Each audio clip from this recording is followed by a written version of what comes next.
Hello student, class 12 NCERT math chapter number 10 vector algebra, and in the vector algebra we are on the topic vector product of two vectors. इससे पहले हमने topic किया था scalar product of two vector. Scalar product of two vector की application हमने किस तरीके से क्वेश्चन में यूज होंगे वो हमने डिस्कस की थी. इसके बाद में वो हम बात कर रहे हैं vector product of two vector. let us we have two non zero vector. Vector A and B are two non zero vector. A and B. Non zero means कहने का मतलब इन दोनों वेक्टर का मैग्नीट्यूड जीरो के equal नहीं आ सकता. ठीक है, नॉन जीरो वेक्टर नहीं है ये. तो अब ये दोनों वेक्टर के बीच में कोई ना कोई एंगल होगा. Let us theta is the angle between them. तो इन दोनों की जो क्रॉस प्रोडक्ट होगी हमारे पास में, cross product A cross B is equal to होगी A magnitude B magnitude sine theta and unit vector. तो इन दोनों की प्रोडक्ट हमारे पास में एक n यूनिट वेक्टर के डायरेक्शन में ही होगी. लेट अस ये n यूनिट वेक्टर है, इस डायरेक्शन में इन दोनों की हमारे पास में A क्रॉस B प्रोडक्ट आएगी. यानी कि A क्रॉस B दोनों वेक्टर की प्रोडक्ट हमें एक रिजल्ट में एक वेक्टर ही देंगे. वो जैसे स्केलर प्रोडक्ट में हमारे पास एक स्केलर क्वांटिटी एक मैग्नीट्यूड मिलता था, एक वैल्यू मिलती थी, उसी तरीके से यहाँ पे हमारे पास में दोनों की प्रोडक्ट होने के बाद हमें एक वेक्टर मिलेगा. तो यानी कि इन the direction of n unit vector A cross B की डायरेक्शन होगी. तो ये प्रोडक्ट होने का एक तरीका होता है right hand rule. Right hand rule के अकॉर्डिंग अगर हम हमारे हाथ को स्ट्रेच करते हैं वेक्टर A की डायरेक्शन में और इस तरीके से करना है कि हमने इसको बंद करना है, कर्ल करना है इन द डायरेक्शन ऑफ B की डायरेक्शन में कर्ल कर रहे हैं, तो हमारे पास जो थंब की डायरेक्शन है वो थंब की डायरेक्शन होगी हमारे पास n यूनिट वेक्टर की डायरेक्शन. दोनों ही A वेक्टर भी और ये B वेक्टर भी इस वेक्टर के परपेंडिकुलर में होंगे, जो कि बिल्कुल सामने की तरफ इस डायरेक्शन में हमारे पास में ये वेक्टर है. अगर हम इसको इस तरीके से समझें कि B वेक्टर और A वेक्टर की मल्टीप्लाई हो रही है, B और A की मल्टीप्लाई हो रही है, तो उस केस में मैंने जैसे बताया कि जिस वेक्टर जो वेक्टर बाद में है उसकी तरफ हमने हमारे हाथ को बंद करना है. तो उस केस में क्या होगा, राइट हैंड को मैं अभी यहाँ पे नीचे की तरफ तो बंद कर नहीं सकूंगा. मैंने हाथ को इस तरीके से कर लिया. ऐसे करने से जब मैंने ये B की तरफ से A की तरफ में इस तरीके से कर्ल किया हाथ को, जो थंब की डायरेक्शन है इनवर्ड द बोर्ड, बोर्ड के अंदर की तरफ जाते हुए, वो डायरेक्शन मेरे पास में एक यूनिट वेक्टर की आ रही है. लेटस वो क्या होगी, वो लेटस इस तरीके से होगी. ठीक है, यहाँ पे जैसे ये 90 डिग्री है B के साथ में और ये 90 डिग्री बना रहा है A के साथ में.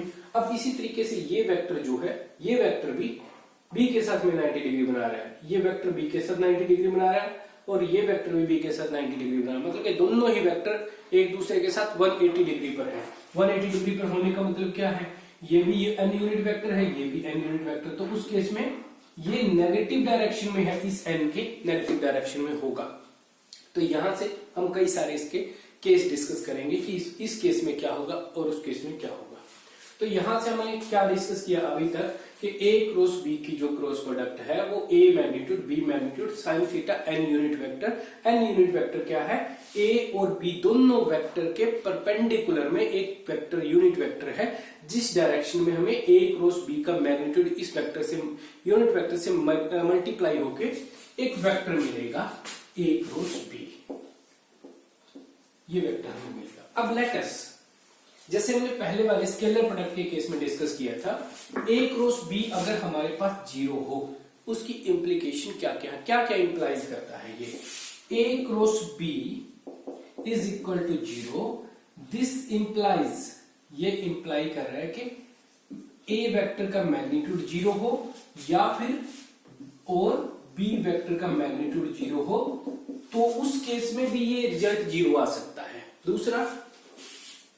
दूसरा आपके पास कह रहा है कि अगर sine theta is equal to 0 degree हो, मतलब कि इसका मतलब होगा sine theta is equal to 0 हो, वैल्यू 0 हो, तो मतलब कि थीटा की वैल्यू जो है वो आपके पास या तो 0 डिग्री हो और थीटा इज इक्वल टू या फिर 180 मींस पाई या फिर पाई वैल्यू हो, तो उस केस में आपके पास में ये रिजल्ट 0 आ सकता है, क्योंकि साइन 0 डिग्री और साइन पाई दोनों पर वैल्यू साइन के केस में जीरो होती है, तो उस केस में भी आपके पास में ये रिजल्ट आ सकते हैं। तो यहां से मैं जीरो वाला केस डिस्कस करूं। मैंने पहले डिस्कस किया था कि A and B both are non zero vector, तो ये दोनों तो पॉसिबिलिटी यहां से हमें रखनी नहीं है। अगर ऐसा इन केस होता है, किसी केस में अगर ए वेक्टर आपको जीरो दिया है और बी वेक्टर जीरो दिया है, उस केस में दोनों के बीच में थीटा की बात करें तो थीटा जो है डज नॉट एग्जिस्ट, एग्जिस्ट ही नहीं करेगा, या नॉट डिफाइन हम इस केस में कह सकते हैं, नॉट डिफाइन, नॉट डिफाइन इस केस में। क्यों? क्योंकि जीरो वेक्टर क्या है, एक पॉइंट है, और सिमिलरली बी भी एक पॉइंट है, उसकी ये कह सकते हैं उसकी कोई डायरेक्शन नहीं होती, या उसकी सारी ही डायरेक्शन हो सकती हैं, तो उस केस में हम थीटा उनके बीच में डिफाइन नहीं कर सकते। यहां से क्या निकल के आता है हमारे पास में, अगर हमारे पास में a cross b is equal to zero है, तो इसका मतलब हमें है this implies a vector parallel है b वेक्टर के। 0 डिग्री पर भी वो पैरेलल होगा, 180 डिग्री पर भी पैरेलल होगा, क्योंकि पैरेलल के केस में क्या है, ये भी एक दूसरे के पैरेलल है, और इसके अपोजिट डायरेक्शन में लिया ये भी एक दूसरे के पैरेलल है, या इसी लाइन के ऊपर में हम ये एक वेक्टर लिया, ये भी एक दूसरे के पैरेलल है। ठीक है, तो ये पैरेलल की कंडीशन होती है। तो यहां से ये हमें एक रिजल्ट अभी तक जो मिले हैं वो कुछ ये रिजल्ट है, और यहां से a cross b equal to अगर जीरो है तो इसका मतलब a एंड b दोनों एक दूसरे के पैरेलल में है। 0 degree and pi 180 degree. If theta is equal to 90 degree, अगर थीटा 90 डिग्री हो तो sine of 90 degree is equal to 1 होता है।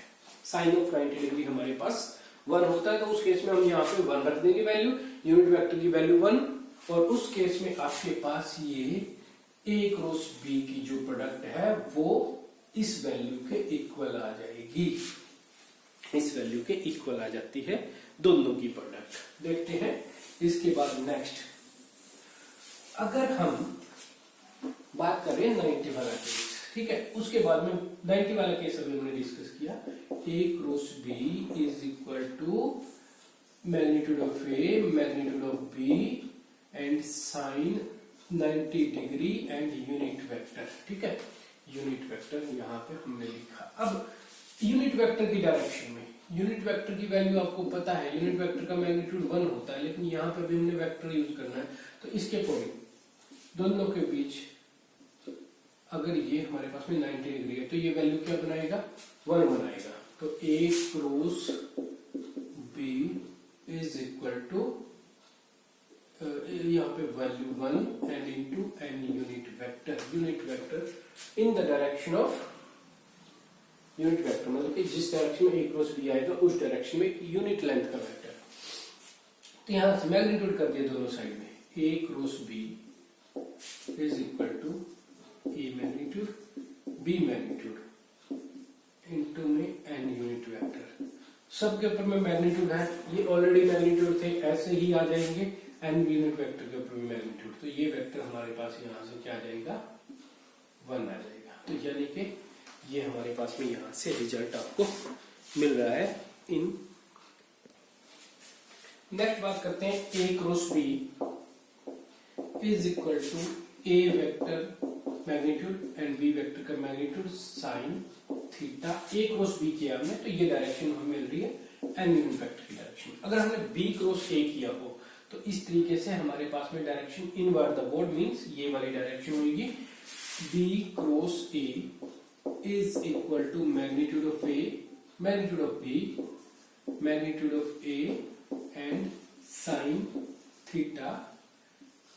यूनिट वेक्टर में यहाँ पे negative of n unit vector, यानी कि ये वेक्टर क्या है, इतने ही यूनिट वेक्टर यूनिट लेंथ का वेक्टर है, और किस डायरेक्शन में है, अपोजिट डायरेक्शन ऑफ n के अपोजिट डायरेक्शन में 180 डिग्री, यानी कि इसके पैरेलल है लेकिन अपोजिट डायरेक्शन में। तो यहां से हम बात करें, ये आ जाएगी हमारे पास वैल्यू एंड माइनस आगे आ गया, यहाँ पे a और b ये एक स्केलर वैल्यू है, a और b का मैग्नीट्यूड यहाँ पे स्केलर वैल्यू है, साइन थीटा की जो वैल्यू है वो यही, यहाँ पे भी वही वैल्यू आ रही है, यहाँ पे वही, क्योंकि थीटा तो वही है दोनों के बीच में, ये जो यहाँ था सेम वही यहाँ पे है, n यूनिट वेक्टर यहाँ पे भी यूनिट वेक्टर, तो ये वाली दोनों वैल्यू आपस में सेम आ रही है, लेकिन सिर्फ फर्क क्या आ रहा है, सिर्फ डिफरेंस ये है कि यहाँ पे एक नेगेटिव साइन आ गया, means A cross B, unit A cross B का cross product is equal to negative of B cross A, इसके इक्वल में होता है। इसके बाद में हम डिस्कस करेंगे आई जे के जो यूनिट वेक्टर होते हैं इन द डायरेक्शन ऑफ, किस डायरेक्शन में, in the direction of x y z, उनकी क्रॉस प्रोडक्ट किस तरीके से होती है। जैसे स्केलर प्रोडक्ट की केस में हमने डिस्कस किया था, I into I is equal to 1, J into J is equal to 1, K into K is equal to 1। वो यहाँ पे क्रॉस प्रोडक्ट में आई क्रॉस आई, जे क्रॉस जे, के क्रॉस के, या आई जे आई के, इस तरीके से वो क्या प्रोडक्ट हमें देंगे वो हम यहाँ पे डिस्कस करेंगे। यहां बात करें i j and k are three mutually perpendicular unit vector, mutually perpendicular, एक दूसरे के परपेंडिकुलर में है। आई जे के और के आई के एक दूसरे के सारे 90 डिग्री पर वेक्टर है, unit vector in the direction of x y and z respectively. तो बात करते हैं, जैसे हमारे पास में स्केलर प्रोडक्ट में था I into I is equal to 0, J into J is equal to 0, I into I is equal to 1, J into J is equal to 1, K into K is 1। उसी तरीके से यहाँ पे इस क्रॉस प्रोडक्ट में क्या होगा, बात करें तो आई क्रॉस आई, सबसे पहले आई क्रॉस आई। देखो आई क्रॉस आई का मतलब क्या है, ये आई खुद के साथ ही मल्टीप्लाई कर रहा है। एंगल कितना हुआ बीच में, एंगल हुआ 0 डिग्री।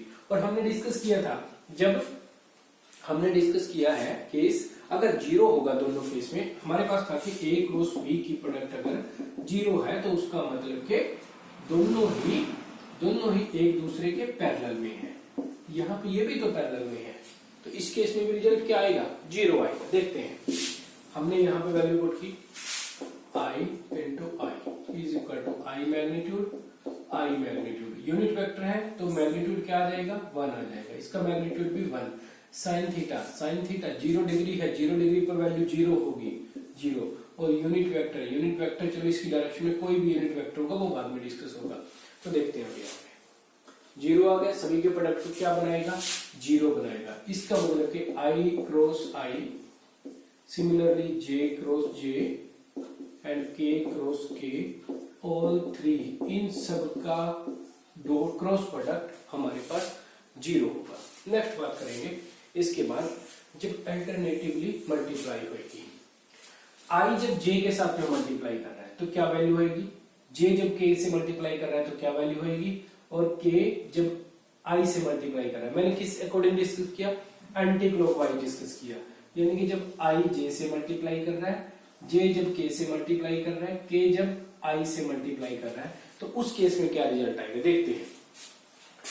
आई इंटू जे, आई क्रॉस जे की मल्टीप्लाई होने पर यहां वैल्यू रखी हमने आई, यहां रखा हमने जे, तो यहां पे वैल्यू आई का मैग्नीट्यूड, यूनिट वेक्टर है, यूनिट वेक्टर का मैग्नीट्यूड 1। सिमिलरली यहां पर भी वैल्यू 1, ठीक है।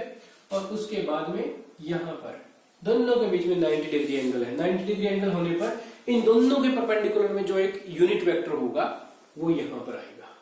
दोनों की वैल्यू 90 डिग्री पर वैल्यू तो 1, लेकिन यूनिट वेक्टर कौन सा होगा इनकी डायरेक्शन में, जो इस आई के भी 90 डिग्री पर हो और जे के भी 90 डिग्री पर हो, वो क्या होगा, यहाँ पर के होगा। लेकिन 90 डिग्री पर तो यहाँ पर नेगेटिव के भी तो हो सकता है, नेगेटिव के भी हो सकता है, लेकिन हम बात करेंगे राइट हैंड रूल के अकॉर्डिंग। राइट हैंड रूल के अकॉर्डिंग ये जो आई डायरेक्शन है आपके पास में सामने की तरफ है और ये आपके पास में जी डायरेक्शन है। राइट हैंड रूल के अकॉर्डिंग मैं सामने से इस तरीके से कर्ल करूं तो थंब की डायरेक्शन ये के की डायरेक्शन है, मेरे पास के यूनिट वेक्टर मिलेगा। अगर मैं जे की प्रोडक्ट आई के साथ करूं, जे की प्रोडक्ट आई के साथ, हेड मुझे ऐसे करना पड़ेगा समझने के लिए। यहाँ पे तो जे इंटू आई इस तरीके से कर्ल किया, डाउनवर्ड, यहाँ पे डाउनवर्ड हमें मिल रहा है, मीन्स ये वाली डायरेक्शन। तो यानी कि I into J is equal to K and J into I is equal to minus K. Similarly J into K j into K is equal to I and k into j is equal to minus I. Next k into I is equal to j and similarly k into I into I cross k is equal to minus g। देखो यहां से हम बात समझते हैं, ये हमने किस तरीके से की है, आई जे और K in the anticlockwise direction, anti clockwise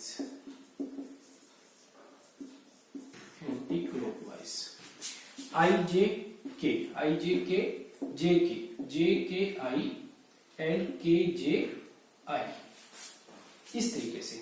और जब हम बात करेंगे नेगेटिव वाले केस में, नेगेटिव किस केस में आ रहा है, उस अकॉर्डिंग हमें क्लॉकवाइज चलना पड़ेगा, इसमें सारे के सारे पॉजिटिव आएंगे।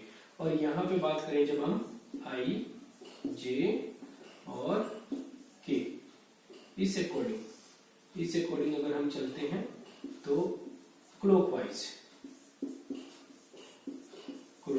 डायरेक्शन में, तो उस केस में जे आई इंटू के माइनस जे, आई इंटू के माइनस जे, के इंटू जे माइनस आई, के into J minus I and J into I minus के। ये हमें कंसेप्ट इसमें माइंड में रखना होगा इन चीजों की क्रॉस प्रोडक्ट के लिए, क्योंकि ये क्रॉस प्रोडक्ट हमें वहां पे हेल्प करेगी जब हम दो वेक्टर की मल्टीप्लाई कर रहे हैं, तो हमारे पास में क्या उनका रिजल्टेंट वेक्टर आएगा, वहां पर हमें ये हेल्प करने वाले। इसके बाद हम एक क्वेश्चन देखेंगे, किस तरीके से उस क्वेश्चन में हम समझेंगे कि हमने जब ए वेक्टर दिया हो हमें और एक बी वेक्टर दिया हो, इस फॉर्म में, इस तरीके से एक्स आई प्लस वाई जे प्लस जेड के, और दूसरा दूसरा लेटर से दिया हुआ है ए आई प्लस बी जे प्लस सी के। उन दोनों वेक्टर की क्रॉस प्रोडक्ट हम किस तरीके से करेंगे वो हम एक क्वेश्चन में समझेंगे। उससे पहले हम जान लेते हैं कि एंगल, साइन ऑफ एंगल दोनों वेक्टर के बीच में हमने किस तरीके से निकालना है। तो साइन ऑफ एंगल निकालने के लिए a cross b is equal to magnitude of a magnitude of b sin theta m unit vector, दोनों तरफ हमने मैग्नीट्यूड कर दिया। यहाँ पे एक सिंपल फॉर्मूला हम डेराइव कर रहे हैं यहाँ पे जानने के लिए कि किस तरीके से दोनों तरफ हमने मैग्नीट्यूड अप्लाई किया है, इस तरीके से। तो ये वैल्यू a और b का मैग्नीट्यूड आ जाएगा, ए क्रॉस b का मैग्नीट्यूड। तो यहाँ पे किसी भी मैग्नीट्यूड वाली वैल्यू का अगेन मैग्नीट्यूड करते हैं वो सेम ही आएगा, मैग्नीट्यूड ही आएगा। और इस तरीके से साइन थीटा और यूनिट वेक्टर का मैग्नीट्यूड भी, अब यूनिट वेक्टर जो है वो उसका मैग्नीट्यूड क्या होगा, 1 होगा, यूनिट लेंथ होती है, तो ये हमारे पास में 1 हो जाएगा यहाँ पे, क्योंकि ये आपके पास में 1 होता है। ठीक है, साइन थीटा एंगल हमारे पास में क्या होगा, देखो एक बात समझो, एक वेक्टर ए है, ये दूसरा वेक्टर, तो ये ए वेक्टर है, दूसरा वेक्टर हमारे पास में ये है, इनके बीच में ये एंगल है बी वेक्टर। हमने इसको थोड़ा सा और यहां तक ले गए, यहां तक 180 डिग्री। अब हमारे पास में पाई है, दोनों के बीच में एंगल 180 डिग्री, थोड़ा और आगे ले गए हम यहां तक।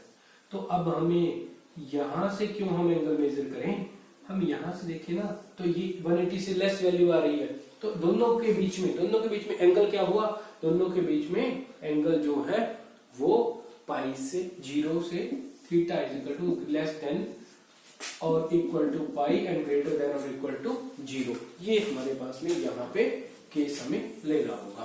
तो थीटा हमारे पास में 0 से, साइन के केस में 0 से लेकर पाई के बीच में हम कुछ भी थीटा को रखें वो हमें पॉजिटिव वैल्यू ही देगा, मैग्नीट्यूड की हमें जरूरत नहीं है। Sine theta is equal to a cross b divide by, और वैसे भी जब दोनों पे इधर मैग्नीट्यूड लगा हुआ है तो वो वैल्यू तो पॉजिटिव ही आनी है, तो ये हमारे पास में इस तरीके से हमें थीटा की वैल्यू मिल जाएगी। क्या होगा, ये पॉजिटिव वैल्यू आ रही है और थीटा अपने आप ही 0 और पाई के बीच में आने वाला है यहाँ से। इस तरीके से हमें साइन थीटा की वैल्यू निकालनी होगी अगर किसी केस में हमारे पास में आता है। अब देखते हैं इसके बाद में किस तरीके से हमें ए क्रॉस बी किस तरीके से निकालना है, और अगर इसके बाद में उसका मैग्नीट्यूड हो वो किस तरीके से निकालना है। क्वेश्चन के अकॉर्डिंग समझते हैं ये चीज। तो यहाँ पे हमारे पास क्वेश्चन है find A magnitude of A cross B. सबसे पहले तो हमें ए क्रॉस बी ही निकालना होगा। तो ए क्रॉस बी निकालने का हमारे पास तरीका होता है कि हमें जो ये वेक्टर गिवन है दोनों, इन वेक्टर को एक इस तरीके की मैट्रिक्स अरेंजमेंट में डिटर्मिनेंट एक्स में अरेंजमेंट करनी है। किस तरीके से कि देखो वेक्टर इनके एक्स वाई जेड की डायरेक्शन में यूनिट वेक्टर होते हैं हमारे पास में आई जे के। यहाँ पर फर्स्ट रो हम लेंगे आई जे और के। फर्स्ट जो वेक्टर है आपके पास में ए, उसके स्केलर कंपोनेंट हम यहाँ पे लिखेंगे as a second row 1 -7 and 7। Third जो वेक्टर है यानी कि थर्ड रो जो हमारे पास में सेकंड वेक्टर है बी, उसके स्केलर कंपोनेंट लिखेंगे 3 -2 एंड 2। इसको सिंप्लीफाई कर देंगे, हमारे पास में ए क्रॉस बी वेक्टर की वैल्यू आ जाएगी। दैट इज इक्वल टू, देखो क्या होगा यहाँ से I as it is into 2 into -7 -14 -2 into में 7 -14। नेक्स्ट प्लस यहाँ पे हमारे पास होगा -j 2 इंटू में 1 2 3 इंटू में 7 -21। Next plus k -2 into 1 -2 and -3 into -7 -21। इसको सिंप्लीफाई कर लेते हैं हम।